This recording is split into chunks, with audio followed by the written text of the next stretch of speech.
You should hear him. Joining me now is Washington Bureau Chief for BuzzFeed, John Stanton. John, which one is the more honest John, as it were? The Ohio John Boehner or the San Antonio John Boehner? Yeah, I think the Ohio John Boehner. I mean, I think there are a lot of members in his conference who would, on some level, like to take care of this issue, to get it out of the way.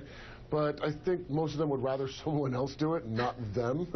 And so, you know, I don't think that there's been any real movement, any kind of work that's been done particularly on the Republican side to push forward with any kind of legislation is at best sort of platonic to sort of show like they're going through the motions. But, you know, at this point, I don't see how he can pull together the votes he needs on the Republican side to pass a bill. But, John, what if the news yesterday in Politico that Boehner sort of cast, I won't say doubt, but a shadow of a doubt on whether he will actually take up the Speaker's gavel next year? He said, "I'm running for re-election. I expect to be Speaker, but I can't predict what's going to happen. I'm going to be 65 years old in November. I never thought I'd live to be 60, so I'm living on borrowed time," which is totally morbid. 65 is not that old. But in terms of his speakership, there's been a lot of, you know, kind of prognosticating as to whether or not giving up the gavel or the prospect of giving up the gavel might actually be, you know, some gas in the tank as far as immigration reform.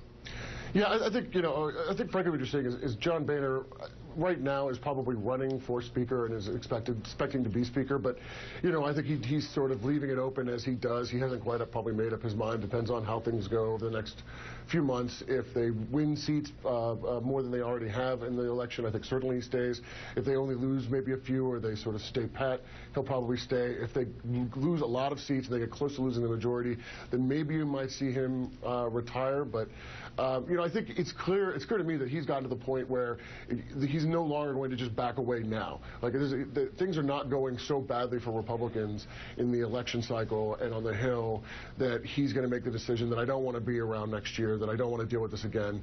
So I'm going to and do immigration reform in my, you know, speakership. Right. Damned, so. The irony being, of course, things are so bad here that I might actually do something, as opposed to things aren't so bad, so I'll continue to stay here and do nothing. Let me ask you about the White House strategy here, because every time the president, I won't say gives a bear hug, but like maybe blows a kiss to anyone in the House Republican Conference, I feel like the next scene, they fall through a door in the floor, proverbially speaking, rhetorically speaking. Yeah. What does the White House do to get Republicans on its side or to, like, change the thinking? I mean, is there anything that Republicans will listen to? It feels like if there is something that the president likes, then there is no way the GOP is going to pass it.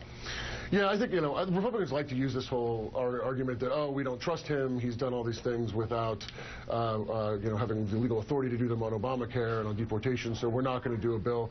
I think that's a bit of a sort of a red herring for them. It just sort of gives them cover.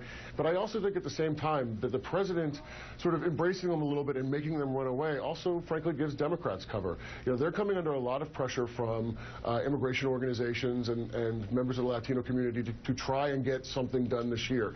But it sort of helps them in the long term, particularly if you're looking at 2016, to not have something get done, but have it be blamed on the Republicans. And the farther he can push them away from reform, the better it is for Democrats politically. Right, because there is the ultimate question: what would Democrats accept if Republicans actually wanted to play ball on a broad reform package? BuzzFeed's John Stanton, thank you as always, my friend. It's good to be here.